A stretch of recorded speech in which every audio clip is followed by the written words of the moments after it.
Especialmente dinero, porque más allá de que la OTAN sea una organización militar y por supuesto esté al servicio de Estados Unidos y sea su aparato militar principalmente en Europa, sobre todo supone gasto. Al final, los ejércitos europeos, incluido el español, se han convertido en un apéndice industrial de la industria norteamericana armamentística, de tal forma que en España tenemos 1,4 millones, en Europa tenemos 1,4 millones de militares, es decir, más que en Estados Unidos. Sin embargo, no tenemos un ejército común, y no tenemos un ejército común en Europa, porque obviamente la lógica no es que tengamos un ejército común, puesto que ello nos permitiría geopolíticamente tener voz. Entonces, en Europa, como ente absolutamente sometido y subordinado a Estados Unidos, no tenemos voz geopolítica, no tenemos un ejército común y no tenemos una política común. Es decir, en Europa no sabemos qué hacer. Esto se ha visto de forma muy clara en la posición de España con respecto a Ucrania, cómo ha ido cambiando en función de las presiones que ha ido recibiendo.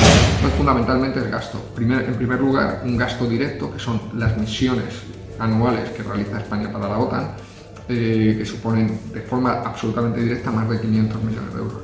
Y en segundo lugar, un gasto añadido, directo, que es lo que nos exige Estados Unidos que gastemos. Nos exigen que gastemos un 2% en defensa, siempre y cuando una parte de ese gasto esté dedicado a la compra de armas. Es decir, no es un gasto cualquiera, sino es un gasto ya forzado y que nos viene definido. Y además como estación previa para llegar al 4%, es decir, Estados Unidos lo que quiere es que gastemos el 4%. Además, más del 2% ya se está gastando de forma encubierta, puesto que hay gasto militar en diferentes ministerios. Entonces, fundamentalmente lo que supone es dinero, más allá de lo militar, que nosotros les podamos proporcionar dinero, porque después nuestra presencia militar, que existe en la OTAN, por ejemplo, en el despliegue de Afganistán y en cualquier otro despliegue, a veces bajo el aparato directo de la OTAN y otras veces sin ese aparato directo, pero que en definitiva viene a significar lo mismo, porque todos los ejércitos OTAN forman parte de la OTAN, aun cuando no actúan muchas veces bajo su paraguas. Al final eso lo que supone también, en segundo lugar, es de alguna forma cobertura legal, el que una serie de países que en teoría se presentan como independientes y soberanos participen con Estados Unidos en diferentes misiones o intervenciones internacionales, permite legitimar estas, cuando realmente ni España ni ninguno de los países europeos es ni mucho menos independiente de Estados Unidos. Entonces esos son fundamentalmente los elementos principales, ¿no? Porque después estratégicamente existe otro elemento que es el geopolítico, en el cual nos encontramos que Europa es una cabeza de puente de Estados Unidos. Es decir, existe una lógica muy clara, que la estamos viendo ahora en África y en América Latina y en Asia, que el territorio no ocupado por Estados Unidos es ocupado por otro, ¿no?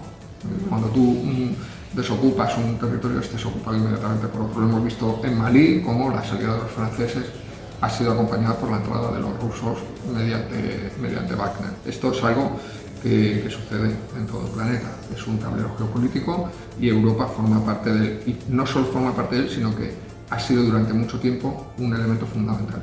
¿Qué es lo que sucede? Que en la confrontación actual que hay entre Estados Unidos y China, Europa ha pasado de tener un papel principal, como el que tuvo en la Guerra Fría, entre Estados Unidos y la URSS, a tener un papel absolutamente secundario, más periférico. Y este escenario periférico lo que ha supuesto es que se hayan producido guerras en Europa.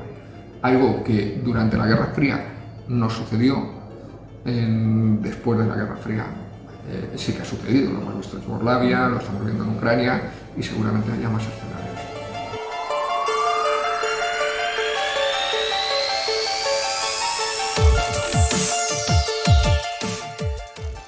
En Europa hay dos aparatos imperiales. Uno es la OTAN, que es el aparato militar, y otro es la Unión Europea, que es el aparato político.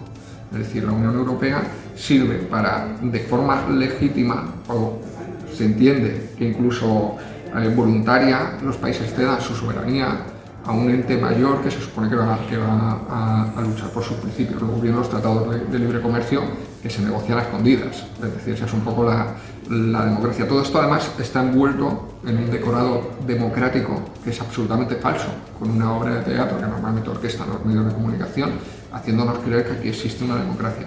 Pero aquí no hay democracia, y uno de esos elementos claves es la entrada de España en la OTAN. Hay pocos elementos tan evidentes, tan claros en cuanto a lo que supone la falta de democracia en Occidente, no solo en Europa, en Occidente, como la entrada de España a la OTAN. Es una entrada absolutamente forzada, en la que obligan a un partido que concurre a unas elecciones con unas tesis contrarias a la entrada a la OTAN. Se fuerza y se retuerce ese partido cambia sus tesis, el presidente de ese partido termina incluso amenazando con abandonar el partido, dimitir si sus tesis no ganan. Se produce una enorme presión social. Finalmente se gana aquel referéndum con una serie de condiciones que se están sistemática y reiteradamente incumpliendo, hasta que en el año 99, por la puerta de atrás, justificando como si fuera lo mismo una decisión parlamentaria que un referéndum, que los españoles quieren entrar en la estructura militar de la OTAN cuando esa era una de las condiciones para el referéndum. Nadie hizo un segundo referéndum para ver si realmente los españoles querían entrar en esa estructura militar. Con lo cual, esto nos demuestra hasta qué punto se quiere generar una apariencia de legalidad a algo que no es legal. Y si ese referéndum lo hubiera perdido la OTAN, el sistema habría maniobrado para antes o después haber generado otro referéndum, o cuando hubieran notado que ya no era algo tan importante, haber entrado por la puerta de atrás. Esto es evidente, ¿no?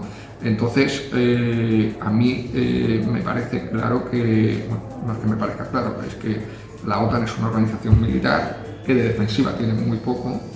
Otra cuestión, y esto también es importante, es cómo la OTAN y cómo Estados Unidos desarrolla su expansionismo imperial.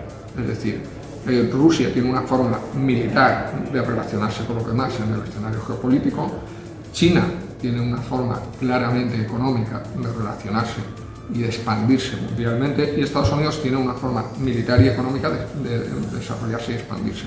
De tal forma que nos hacen creer que la forma de relacionarse de Rusia es claramente imperialista porque es puramente militar, mientras que la de Estados Unidos no, porque es económica. Estados Unidos básicamente a lo que se dedica es a captar, comprar, adquirir la voluntad de las élites de los países, de tal forma que adquiriendo esa voluntad de las élites saben que van a poder de alguna forma hacerse el país. Esto no es nada nuevo, esto cualquiera que revise cualquiera de los imperios que han existido en la historia es algo muy evidente, ¿no?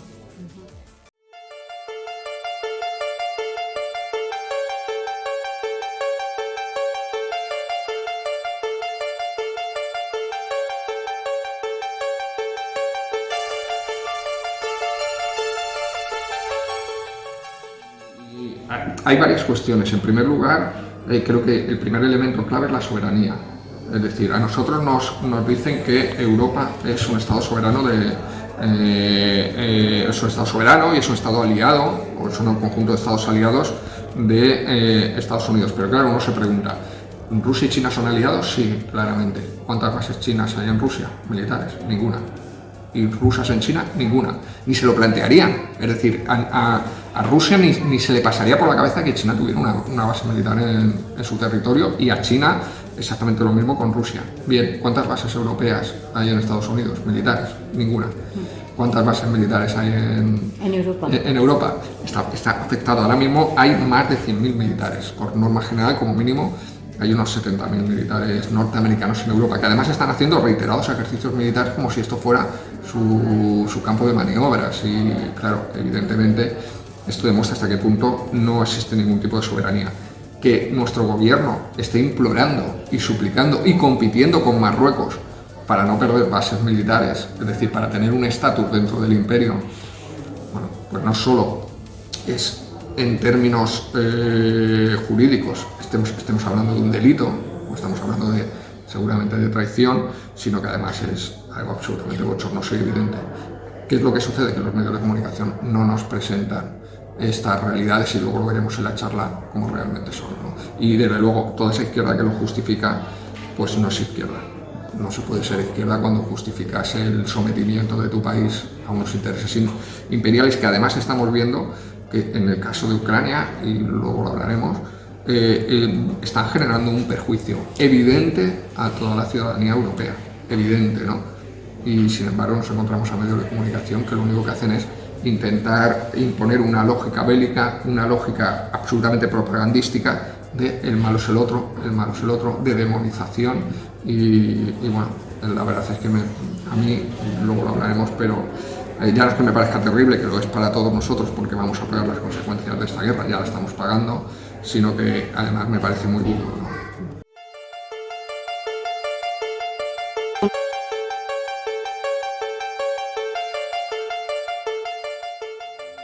El ejército es voy a utilizar una expresión reciente, es un órgano descontrolado. Hace unos días Gabriel Rufián reveló que el CNI manejaba como alternativa o como posibilidad que el espionaje a varios políticos catalanes, no a todos, porque hay una parte que, por lo que nos han contado, porque todo esto es muy secreto.